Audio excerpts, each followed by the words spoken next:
بسم اللہ الرحمن الرحیم۔ صحیح بخاری کا پہلا باب وحی کے بارے میں اور حدیث نمبر ہے 7 اور اس کی یہ آخری حدیث ہے جس کے اندر روایت ہے کہ ہم کو ابو الایمان حکم بن نافع نے حدیث بیان کی، انہیں اس حدیث کی شعیب نے خبر دی، انہوں نے زہری سے یہ حدیث سنی اور انہیں عبید اللہ ابن عبداللہ ابن عتبہ بن مسعود نے خبر دی کہ عبداللہ بن عباس سے ابو سفیان بن حرب نے یہ واقعہ بیان کیا کہ ہرقل شاہ روم نے ان کے پاس قریش کے قافلے میں ایک آدمی بلانے کو بھیجا اور اس وقت یہ لوگ تجارت کے لیے ملک شام گئے ہوئے تھے، اور یہ وہ زمانہ تھا جب رسول اللہ صلی اللہ علیہ وسلم نے قریش اور ابو سفیان سے ایک وقتی عہد کیا ہوا تھا۔ جب ابو سفیان اور دوسرے لوگ ہرقل کے پاس ایلیا پہنچے جہاں ہرقل نے دربار طلب کیا تھا، اس کے گرد روم کے بڑے بڑے لوگ، علماء، وزراء اور امراء بیٹھے ہوئے تھے۔ ہرقل نے ان کو اور اپنے ترجمان کو بلوایا، پھر ان سے پوچھا کہ تم میں سے کون شخص مدعی رسالت کا زیادہ قریبی عزیز ہے؟ ابو سفیان کہتے ہیں کہ میں بول اٹھا کہ میں اس کا سب سے زیادہ قریبی رشتہ دار ہوں۔ یہ سن کر ہرقل نے حکم دیا کہ اس کو یعنی ابو سفیان کو میرے قریب لا کر بٹھاؤ اور اس کے ساتھیوں کو اس کی پیٹھ کے پیچھے بٹھا دو۔ پھر اپنے ترجمان سے کہا کہ ان لوگوں سے کہہ دو کہ میں ابو سفیان سے اس شخص کے یعنی محمد صلی اللہ علیہ وسلم کے حالات پوچھتا ہوں، اگر یہ مجھ سے کسی بات میں جھوٹ بول دے تو تم اس کا جھوٹ ظاہر کر دینا۔ ابو سفیان کا قول ہے کہ خدا کی قسم اگر مجھے یہ غیرت نہ آتی کہ یہ لوگ مجھ کو جھٹلائیں گے تو میں آپ صلی اللہ علیہ وسلم کی نسبت ضرور غلط گوئی سے کام لیتا۔ خیر، پہلی بات جو ہرقل نے مجھ سے پوچھی وہ یہ کہ اس شخص کا خاندان تم لوگوں میں کیسا ہے؟ میں نے کہا وہ تو بڑے اونچے عالی نسب والے ہیں۔ کہنے لگا اس سے پہلے بھی کسی نے تم لوگوں میں ایسی بات کہی تھی؟ میں نے کہا نہیں۔ کہنے لگا اچھا اس کے بڑوں میں کوئی بادشاہ ہوا ہے؟ میں نے کہا نہیں۔ پھر اس نے کہا کہ بڑے لوگوں نے اس کی پیروی اختیار کی ہے یا کمزوروں نے؟ میں نے کہا کہ نہیں، کمزوروں نے۔ پھر کہنے لگا اس کے تابع دار روز بڑھتے جا رہے ہیں یا کوئی ساتھی پھر بھی جاتا ہے؟ میں نے کہا نہیں۔ کہنے لگا کہ کیا اپنے اس دعوی نبوت سے کبھی کسی بھی موقع پر اس نے جھوٹ بولا ہے؟ میں نے کہا نہیں۔ اور اب ہماری اس سے صلح کی ایک مقررہ مدت ٹھہری ہوئی ہے، معلوم نہیں وہ اس میں کیا کرنے والا ہے۔ ابو سفیان کہتے ہیں کہ میں اس بات کے سوا اور کوئی جھوٹ اس گفتگو میں شامل نہ کر سکا۔ ہرقل نے کہا کیا تمہاری اس سے کبھی لڑائی بھی ہوئی ہے؟ ہم نے کہا کہ ہاں۔ بولا پھر تمہاری اور اس کی جنگ کا کیا حال ہوتا ہے؟ میں نے کہا کہ لڑائی ڈول کی طرح ہے، کبھی وہ ہم سے میدان جنگ جیت لیتے ہیں اور کبھی ہم ان سے جیت لیتے ہیں۔ ہرقل نے پوچھا وہ تمہیں کس بات کا حکم دیتا ہے؟ میں نے کہا وہ کہتا ہے کہ صرف ایک اللہ کی عبادت کرو، اس کا کسی کو شریک نہ بناؤ اور اپنے باپ دادا کی شرک کی باتیں چھوڑ دو، اور ہمیں نماز پڑھنے، سچ بولنے، پرہیزگاری اور صلہ رحمی کا حکم دیتا ہے۔ یہ سب سن کر پھر ہرقل نے اپنے ترجمان سے کہا کہ ابو سفیان سے کہہ دے کہ میں نے تم سے اس کا نسب پوچھا تو تم نے کہا کہ وہ ہم میں عالی نسب ہے، اور پیغمبر اپنی قوم میں عالی نسب ہی بھیجے جایا کرتے ہیں۔ میں نے تم سے پوچھا کہ دعوی نبوت کی یہ بات تمہارے اندر اس سے پہلے کسی اور نے بھی کہی تھی تو تم نے جواب دیا کہ نہیں۔ تب میں نے اپنے دل میں کہا کہ اگر یہ بات اس سے پہلے کسی نے کہی ہوتی تو میں سمجھتا کہ اس شخص نے بھی اس بات کی تقلید کی ہے جو پہلے کہی جا چکی ہے۔ میں نے تم سے پوچھا کہ اس کے بڑوں میں کوئی بادشاہ بھی گزرا ہے؟ تم نے کہا کہ نہیں۔ تو میں نے دل میں کہا کہ ان کے بزرگوں میں سے کوئی بادشاہ ہوا ہوگا تو کہہ دوں گا کہ یہ وہ شخص اس بہانہ یعنی آبا و اجداد کی بادشاہت اور ملک دوبارہ حاصل کرنا چاہتا ہے۔ اور میں نے تم سے پوچھا اس بات کے کہنے یعنی پیغمبری کا دعویٰ کرنے سے پہلے تم نے کبھی اس کو دروغ گوئی کا الزام لگایا، یعنی کبھی اس کو جھوٹ بولتے ہوئے دیکھا ہے؟ تم نے کہا نہیں، میں نے سمجھ لیا کہ جو شخص آدمیوں کے ساتھ دروغ گوئی سے بچے وہ اللہ کے بارے میں کیسے جھوٹی بات کہہ سکتا ہے۔ اور میں نے تم سے پوچھا کہ بڑے لوگ اس کے پیرو ہوتے ہیں یا کمزور آدمی؟ تم نے کہا کمزوروں نے اس کی اتباع کی ہے، تو دراصل یہی لوگ پیغمبروں کے متبعین ہوتے ہیں۔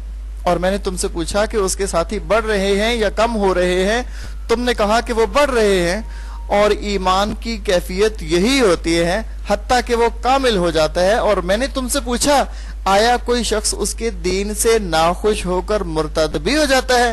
تم نے کہا نہیں، تو ایمان کی خاصیت بھی یہی ہے، جن کے دلوں میں اس کی مسرت رچ جائے وہ اس سے لوٹا نہیں کرتے۔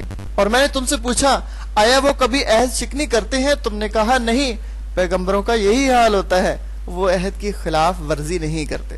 اور میں نے تم سے کہا کہ وہ تم سے کس چیز کے لیے کہتے ہیں؟ تم نے کہا کہ وہ ہمیں حکم دیتے ہیں کہ اللہ کی عبادت کرو، اس کے ساتھ کسی کو شریک نہ ٹھہراؤ، اور تمہیں بتوں کی پرستش سے روکتے ہیں، سچ بولنے اور پرہیزگاری کا حکم دیتے ہیں۔ لہٰذا اگر یہ باتیں جو تم کہہ رہے ہو سچ ہیں تو عنقریب وہ اس جگہ کا مالک ہو جائے گا کہ جہاں میرے یہ دونوں پاؤں ہیں۔ مجھے معلوم تھا کہ وہ پیغمبر آنے والا ہے، مگر مجھے یہ معلوم نہیں تھا کہ وہ تمہارے اندر ہوگا۔ اگر میں جانتا کہ اس تک پہنچ سکوں گا تو اس سے ملنے کے لیے ہر تکلیف گوارا کرتا۔ اگر میں اس کے پاس ہوتا تو اس کے پاؤں دھوتا۔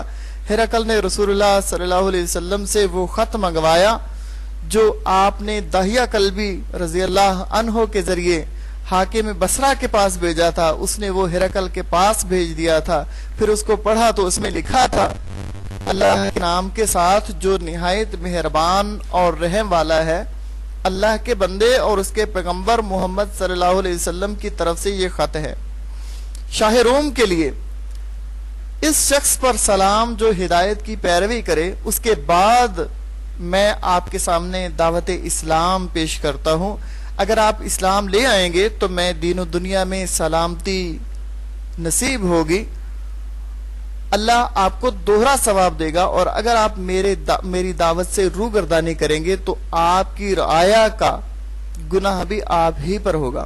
اور اے اہل کتاب، ایک ایسی بات پر آ جاؤ جو ہمارے اور تمہارے درمیان یکساں ہے، وہ یہ ہے کہ ہم اللہ کے سوا کسی کی عبادت نہ کریں اور کسی کو اس کا شریک نہ ٹھہرائیں، اور نہ ہم میں سے کوئی کسی کو خدا کے سوا اپنا رب بنائے۔ پھر اگر وہ اہل کتاب اس بات سے منہ پھیر لیں تو مسلمانوں، تم ان سے کہہ دو کہ تم مانو یا نہ مانو، ہم تو ایک خدا کے اطاعت گزار ہیں۔ ابو سفیان کہتے ہیں جب ہرقل نے جو کچھ کہنا تھا کہہ دیا اور خط پڑھ کر فارغ ہوا تو اس کے ارد گرد بہت شور و غوغا ہوا، بہت سی آوازیں اٹھی اور ہمیں باہر نکال دیا گیا۔ تب میں نے اپنے ساتھیوں سے کہا کہ ابو کبشہ کے بیٹے حضرت صلی اللہ علیہ وسلم کا معاملہ تو بہت بڑھ گیا ہے، دیکھو تو اس سے بنی اصفر یعنی روم کا بادشاہ بھی ڈرتا ہے۔ مجھے اس وقت سے اس بات کا یقین ہو گیا تھا کہ حضور صلی اللہ علیہ وسلم عنقریب غالب ہو کر رہیں گے، حتیٰ کہ اللہ نے مجھے مسلمان کر دیا۔ راوی کا بیان ہے کہ ابن ناطور ایلیا کا حاکم، ہرقل کا مصاحب اور شام کے نصارہ کا لاٹ پادری بیان کرتا تھا کہ ہرقل جب ایلیا آیا ایک دن صبح کو پریشان اٹھا تو اس کے درباریوں نے دریافت کیا کہ آج ہم آپ کی حالت بدلی ہوئی پاتے ہیں، کیا وجہ ہے؟ ابن ناطور کا بیان ہے کہ ہرقل نجومی تھا، علم نجوم میں وہ پوری مہارت رکھتا تھا۔ اس نے اپنے ہم نشینوں کو بتایا کہ میں نے آج رات ستاروں پر نظر ڈالی تو دیکھا کہ ختنہ کرنے والوں کا بادشاہ ہمارے ملک پر غالب آ گیا ہے۔ بھلا اس زمانے میں کون لوگ ختنہ کرتے ہیں؟ انہوں نے کہا کہ یہود کے سوا کوئی ختنہ نہیں کرتا، سو ان کی وجہ سے پریشان نہ ہو، سلطنت کے تمام شہروں میں یہ حکم لکھ دیجئے کہ وہ وہاں جتنے یہودی ہوں وہ سب قتل کر دیے جائیں۔ وہ لوگ انہی باتوں میں مشغول تھے کہ ہرقل کے پاس ایک آدمی لایا گیا جسے شاہ غسان نے بھیجا تھا، اس نے رسول اللہ صلی اللہ علیہ وسلم کے حالات بیان کیے۔ جب ہرقل نے سارے حالات سن لیے تو کہا کہ جا کر دیکھو وہ ختنہ کیے ہوئے ہیں یا نہیں۔ انہوں نے اسے دیکھا تو بتلایا کہ وہ ختنہ کیا ہوا ہے۔ ہرقل نے جب اس شخص سے عرب کے بارے میں پوچھا تو اس نے بتلایا کہ وہ ختنہ کرتے ہیں۔ تب ہرقل نے کہا کہ یہی محمد صلی اللہ علیہ وسلم اس امت کے بادشاہ ہیں جو پیدا ہو چکے ہیں۔ پھر اس نے اپنے دوست کو رومیہ خط لکھا، اور وہ بھی علم نجوم میں ہرقل کی طرح ماہر تھا۔ پھر وہاں سے ہرقل حمص چلا گیا۔ ابھی حمص سے نکلا نہیں تھا کہ اس کے دوست کا خط اس کے جواب میں آ گیا۔ اس کی رائے بھی حضور صلی اللہ علیہ وسلم کے ظہور کے بارے میں ہرقل کے موافق تھی کہ محمد صلی اللہ علیہ وسلم واقعی پیغمبر ہیں۔ اس کے بعد ہرقل نے روم کے بڑے آدمیوں کو اپنے حمص کے محل میں طلب کیا اور اس کے حکم سے محل کے دروازے بند کر دیے۔ پھر وہ اپنے خاص محل سے باہر آیا اور کہا، اے روم والو، کیا ہدایت اور کامیابی میں کچھ حصہ تمہارے لیے بھی ہے؟ اگر تم اپنی سلطنت کی بقا چاہتے ہو تو پھر اس نبی کی بیعت کر لو اور مسلمان ہو جاؤ۔ یہ سننا تھا کہ وہ لوگ وحشی گدھوں کی طرح دروازوں کی طرف دوڑے، مگر انہیں بند پایا۔ آخر جب ہرقل نے اس بات سے ان کی یہ نفرت دیکھی اور ان کے ایمان لانے سے مایوس ہو گیا تو کہنے لگا، ان لوگوں کو میرے پاس لاؤ۔ جب وہ دوبارہ آئے تو اس نے کہا کہ میں نے جو بات کہی تھی اس سے تمہاری دینی پختگی کی آزمائش مقصود تھی، سو وہ میں نے دیکھ لی۔ تب یہ بات سن کر وہ سب کے سب اس کے سامنے سجدے میں گر پڑے اور ان سے خوش ہو گئے۔ بالآخر ہرقل کی آخری حالت یہی رہی۔ ابو عبداللہ کہتے ہیں کہ اس حدیث کو صالح بن کیسان، یونس اور معمر نے بھی زہری سے روایت کیا ہے۔